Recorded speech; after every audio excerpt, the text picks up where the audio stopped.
Released in 2023 by Bethesda Softworks and developed by Tango Gameworks, Hi-Fi Rush is a thoroughly enjoyable, high-tempo rhythm game with action combat used as the vehicle to deliver pain on your enemies. The game has a very unique music-based approach to its fights, where the protagonist, who's named Chai, the enemies, and parts of the environment move to the beat. The actions feel very much like an intuitive mix of Bayonetta and Devil May Cry, both games I have played and enjoyed quite thoroughly.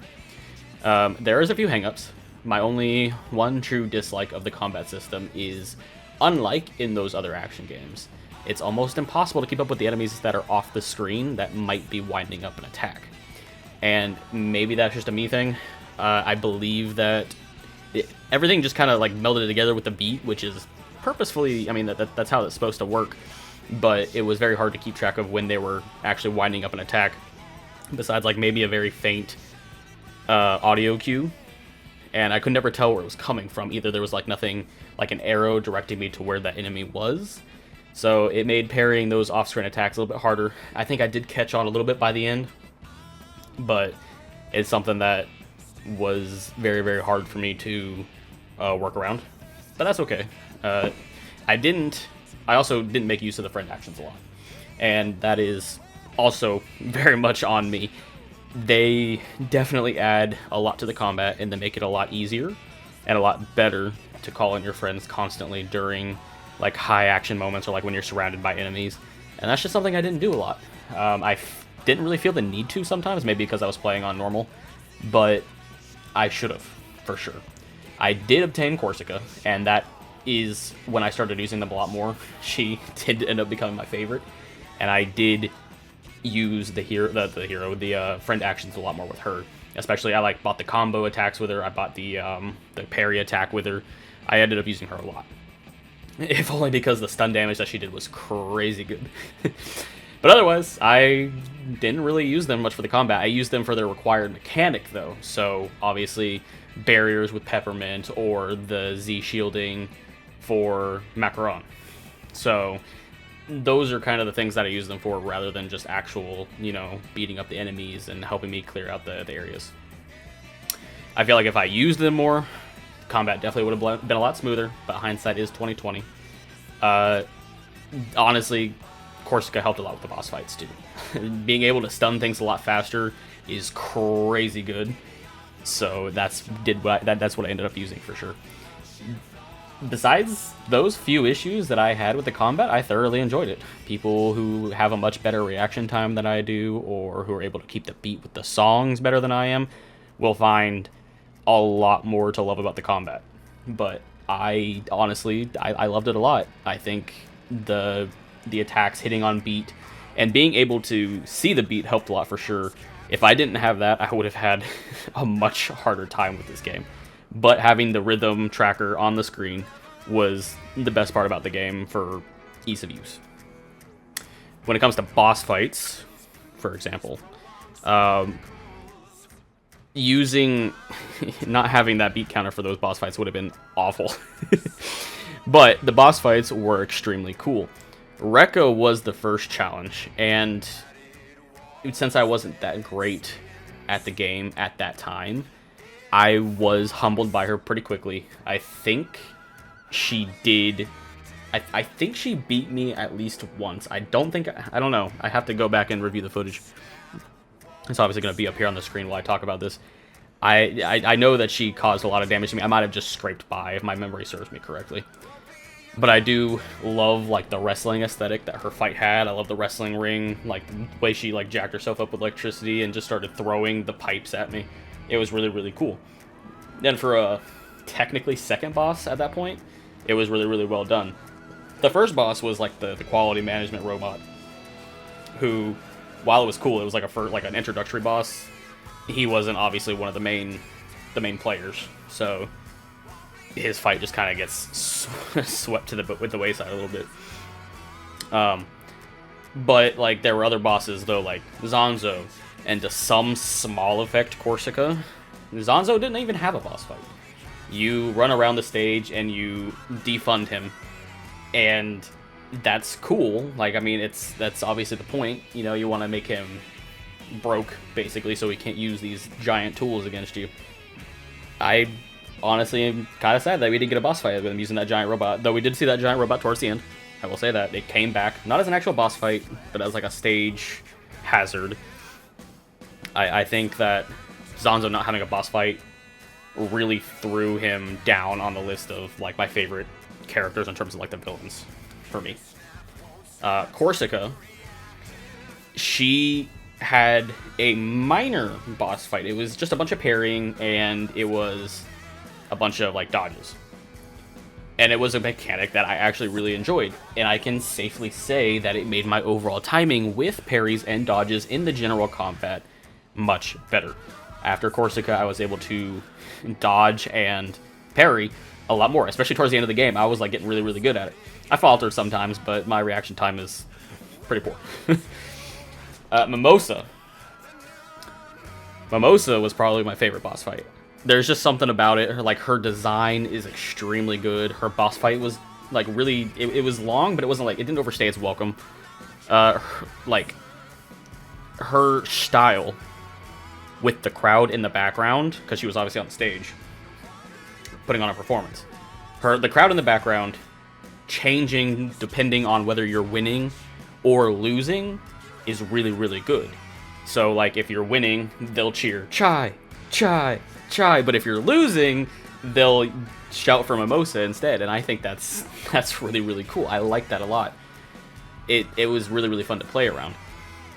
Her mechanics were satisfying to play around. I did die on her, I did remember that. That mechanic where she pushes you back and like makes that box around you. I wasn't prepared for that at all, because I think the first time it was going to happen in that fight, I stopped it. I think maybe I did enough damage to her, or maybe I stunned her out of it, I don't know. But she didn't do it the first time she was supposed to. And instead, she did it like somewhere like down the road. I think it was either in the middle or towards the end. And I just wasn't prepared for it at all, and it thoroughly like thrashed me. So it was a very fun boss fight. I like that one a lot. It was very, very fun. Roquefort, extremely disappointing. I like Roquefort a lot. I love his design. His design is so cool. But he wasn't as scary as he looked. He's a giant wolf. He was like 3 times bigger than Chai. But his boss fight just wasn't that much. I feel like, especially like when you get him down low enough, he like leaves that wolf form and he goes back to like his normal self. And it's a game of like trying to run around and catch him, and I'm just it's not very fun. I think that if he was just a wolf the entire time, that would have been really, really cool. But outside that, I mean, the transitions between the arenas were really cool. I'll give it that. I will give it that. The transitions between like the main room into the vault and into the gold storage room, or like the whatever you want to call that. I think that was really, really cool. However, it's just the actual mechanics of the fight didn't really do it for me. Especially like when you get to that last room, he spent a lot more time running around, going underneath the coins. You couldn't hit him; you had to like dodge him. It was okay. It just wasn't what I expected from him when I saw him, and how much the game kind of hyped him up too. And then finally, there's Kale. Kale, in his own way as well, was not totally what I expected for a last boss fight. However, it gets a solid pass because of how amazing the team up stuff was against him, where you call in Peppermint and Kale, or not Kale, Peppermint, Macaron, and Corsica to all do these team up attacks on him. Even 808 gets in on it. Like you control 808 for a little bit during that fight, and you use 808 to like help wake Chai up. I think that was really cool. He does make you use every mechanic that you've learned up until that point to fight him. That is good boss design. I will give it that. That is a fantastic boss design to take everything that you were supposed to learn and put it to the test. He had shields that I had to break with Macaron. He had shielding that I had to break with Peppermint, and then he had fire that I had to put out with Corsica. And you had to combine all of that along with using their attacks to whittle him down, because he was a pretty big threat. I think I almost died to him too. I didn't, thankfully. I think I handled that fight pretty well. But I think that what Kale did as a boss fight was fantastic, even if I feel like he could have done a little bit more. Mechanics-wise, some of the stuff was very strange. The upgrade chips, for example, are pretty much my biggest problem. I didn't use a lot of them because getting the slots was extremely expensive. And I don't know if maybe I missed something, but it didn't seem like you could find more slots in the stages than otherwise, like, you'd have to buy them all, you know? I couldn't find any more, so I assume you just have to buy them all, and they got so expensive. And it was crazy. And I ended up using a couple of the Corsica ones, because like I said, Corsica ended up becoming like a main part of my combat repertoire. And that's about it. I mean, I got maybe 4 slots. Maybe 5? I don't think I got 5. I think I only had 4 by the end of the game. And part of that was also on me. Like, I didn't check the tapestry in the hideout. Like, I checked that, like, midway through the game, I think. And I forgot about it entirely up until that point, and it gave me a lot of scrap. And that is what I used to get those upgrade slots. But then when I hit 4, it was just so expensive that I couldn't keep up with it. So, the rest of it, like health or special gauge, it was fine. It was on par with games like DMC or Bayonetta. I do like how each of the companions not only had a combat side for their mechanics, they had something in the open world as well. So, like, Peppermint had to break shields or shoot certain targets to progress, or Macaron had to break down walls, or Corsica had to activate generators and stuff like that. Macaron's was the hardest for me to use, as people clearly could have seen in the videos that I posted. That's entirely just me and not being able to. I just don't have good reaction time. Macaron's was very hard to use because when you summon him, the little circle that he brings up to hit the beat so that he can knock down the wall didn't show up until he started charging. And that put like a little disconnect in my mind to when he showed up and when he started charging. So by the time he showed up, I automatically released the trigger because I was like, okay, that's enough time, and he hasn't even started it yet. So that's definitely a me thing. I'm not saying it's a bad system at all. I think it's really good. I like being able to summon everybody like that. So I do like as well how you had to summon all 3 of them in later missions when you had all 3 of them to progress like big puzzles. Like, you know, you had to use Corsica to bring up platforms, and then you had to use Peppermint to shoot stuff along the way so you can go further, and then you had to use Macaron to knock down walls to get out. I thought that was cool. I did die on them quite a lot, but that's neither here nor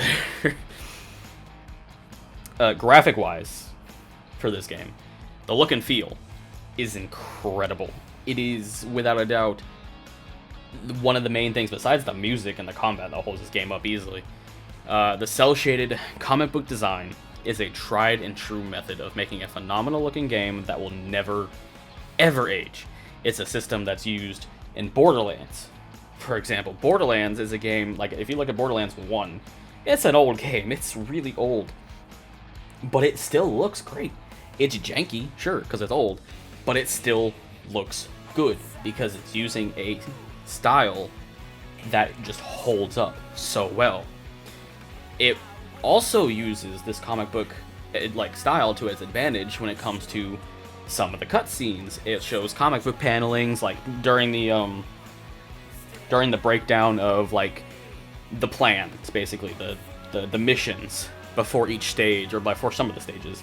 It shows comic book panels, and they're all beautifully illustrated. Like, it looks like an actual comic book. And then as well, like when you're fighting the boss fights, the last hits that you do on them, or like when they're doing their intro, has comic books shaded like art to illustrate what's going on, and like action verbs to show like hits and stuff like that. It's really, really cool. I love how it seamlessly transitions between games and rendered cutscenes. It just handles it so well. The overall futuristic vibe of the game is not something I find myself gravitating towards as a genre. but it is handled here so beautifully that I was able to enjoy every moment of it. Like, it was just a charming, fantastic experience when everything gets tied together. Now for the main, the bread and butter of this game. It can have fantastic combat. It can have fantastic visuals. But for a rhythm-based game, it has to have a good soundtrack. And the soundtrack to this game is extremely good. Every single track in this game was fun to listen to, and it sounded amazing in conjunction with the combat and what was happening on the screen. I don't think I have a favorite track I can point out among the amazing ones that this game has to offer. But Too Big to Fail, that's the name of the track, and it should be playing right now as well, it's one that's been stuck in my head for a long time. This is the track, I like how I said earlier, the first boss, you know, the quality assurance boss, was so, like, pushed to the wayside. But I unironically think, besides Roquefort, another boss I said gets pushed to the side, he easily has the best song, and that's Too Big to Fail. I love it. It feels really good when you hit the beats. It feels really good when the action's happening, and, like, the song just comes to, like, its full, like, volume during the boss fight. It's so good. Roquefort's is the Fizzith. I don't know if I'm saying that right. I don't think there's another way to say that. And like I said, even though his fight was overall disappointing, his music was fantastic. This track will always remind me, like when I'm listening to it, it will always remind me of the cutscene where like he's howling as as it like overlaps with the music. And I'll easily be adding both of those to my playlist to listen to in the future. I will say that there was, I mentioned in the final episode that I was curious as to what the soundtrack is like, or the soundtrack for this game is like, without the copyright mode enabled. So I went and looked, and it's okay. I mean, it's a bunch of, like, there's 9 Inch Nails on there as an artist, and a couple of others. And I mean, they're good songs. I'm not going to say they're not. They are.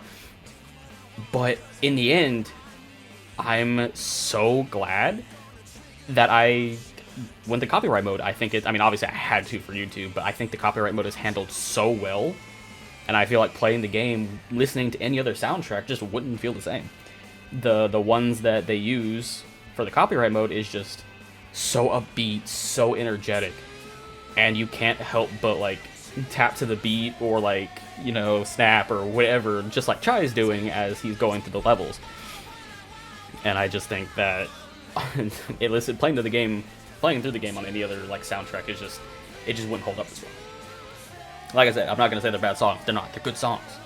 But the soundtrack that the game came with is just so much better, and I will defend that like every day. Story-wise, the story is decent. It's not the main focus of the game by any means, but that does not mean it's bad. I think it's actually really good.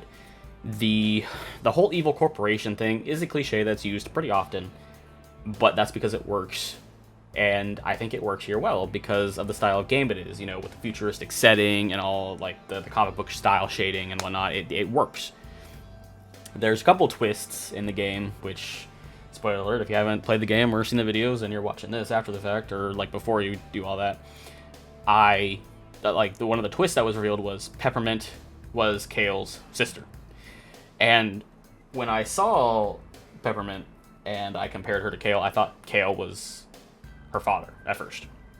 So I did automatically have that connection in my mind, like that familial connection, but I'm glad that it actually came like true, like it was real, and even though it wasn't the exact one I thought, it's still a familial tie, and it put a little bit more stake on the story, especially when it came to the other plot twist where Kale was mind controlling his own mother to get what he wanted. And that one I actually didn't expect. I thought that the mother was either dead or was just away, and like she didn't have any idea what was actually going on with Vandelay. But no, it turns out that Kale just mind controlled his own mother. That's crazy. So that plot twist actually it hit me. So both of those were enough of a surprise when they happened. So I got a lot of enjoyment out of that. I got the side conversations were enjoyable as well, especially in a game where the corporation, Jesus, is like treating its workers very poorly. So like I remember talking to that HR robot that you see in almost every stage. You probably do see him in every stage. I just must have missed him a couple times. I thought that guy was gonna be turn out to be like a super important side character because you saw him all the time. Or maybe it was like the other robots where like there were so many of them and I just thought they were the same one. I don't know. So that's like a leftover like mystery or whatever. So I feel like the side conversations where you're trying to learn even more about this corporation and what it's about, it gives you a fair amount of insight to what's happening in Vandalay Industries, and I think that they're really really well handled. Rather, the characters I feel do have their ups and downs, like the actual secondary protagonists to Chai. They're mostly positive though. I believe every character that helps you along the journey is well fleshed out for the type of game that it is, where the story is not the focus. But that is to say, they don't need to have extensive background stories. The only character we are given any real amount of background information on is Peppermint. Peppermint gets the most background. We learn about her mother, her whole situation with her leg, and pretty much everything that we need to know about a character in terms of background development. This does make sense that she is the secondary main character of the game, besides Chai. But characters like Macaron, Cinnamon, and Corsica don't really get their fair chance to shine in terms of learning about them. We don't really know a lot about Cinnamon. We don't know a lot about Macaron besides the fact that he used to work at Vandalay. I mean, they all did, obviously. But there's just not a lot there in terms of overall backstory. Chai, as a protagonist, I feel like is very well handled. We don't know anything about his background at all. Nothing. We see him run into Project Armstrong, get his arm, and then the game starts. We don't know anything about him besides the fact that he loves music. And at the end of the game, we find out he doesn't even know how to play guitar, which is crazy. Just runs around with a guitar, and he even plays it during some of the boss fights or some of the cutscenes, and he drops the bomb on us by the end of the game that he doesn't know how to play guitar, which is hilarious. But we don't know anything about Chai. And I think that actually helped a little bit because we get to learn about him or get to know him the same way that all the supporting characters do. We get to understand what kind of person he is perfectly just by playing the game. And I was satisfied by that. We see that he is he's hard-headed, he's rash, he likes to do all these crazy things because he quote-unquote can, and he will. But by the end of the game, he kind of grew out of that. He became a little bit more humble, he started relying on his friends a lot more besides just saying, oh, I can handle that by myself. So I think Chai was handled really well for the type, like I said, the type of game this is. I think the characters are done well. Could they have done better? Maybe. But did they need to? No, I don't think so. So, this is just as an aside. This is after everything. I absolutely despise. This is going to be the one thing that I say I hate about this game. I despise a one checkpoint only save system. It works really well in games like Until Dawn or the Quarry, where you are in charge of a set number of characters and you can't go back on making decisions, and these people just die or live depending on what stupid decisions you make. I get that. That's a good time to have that system. But in a game like this, it was extremely aggravating, especially when I made the mistake of forgetting to hit record and losing that gameplay altogether. And yes, it was my mistake in the end. I'm not gonna deny that. It was 110% my fault. Not being able to fix it when there's no reason I shouldn't be able to is frustrating. I lost probably a good 5-10 minutes of gameplay. It wasn't important gameplay, so at least there's that. But it didn't feel good for me as the person that was recording the game and putting it up for people to watch that there was gameplay missing. I don't like that. So that's just my one true hatred of this game. And it doesn't even have anything to do with the game. It's just the checkpoint system. I don't like it. But with all that said, overall, Hi-Fi Rush was incredibly enjoyable. It was a nice upbeat adventure with sprinkles of two familiar real-world crises cropping up, but never overstaying its welcome. It's a lighthearted delivery on all fronts, except music. There's no messing around there. The music is just crazy. But it gets you hooked for hours, beating and bumping all the while. The music is just, it's crazy. The music is amazing. The combat is good. I thoroughly enjoyed playing it. And I hope you guys enjoyed watching it too. For those of you who watched the series before watching this. But that's my overall, opinion, quote-unquote review. I'm not going to call it a review, but that's my overall, thoughts and feelings over Hi-Fi Rush. That was my very first YouTube series. And there's a lot of stuff that I learned. And I'm really happy that I got the opportunity to do it. I'm obviously going to be playing some more stuff. I got a really, really big project coming up that's going to be releasing on Monday. Let me just double check this. Monday the 17th. A really big project dropping then. And that's going to be something that I'm going to be playing for a very, very long time. So, I hope you guys are looking forward to that. But, like I said, this was a very, very nice experience. I'm going to take what I learned, and I'm going to improve on all fronts. And that's it. I hope you guys enjoy your time here. Like and subscribe. All my socials and stuff are in the description below. My schedule for the next series, I'm going to say this now, my schedule for the next series is going to be Monday through Friday.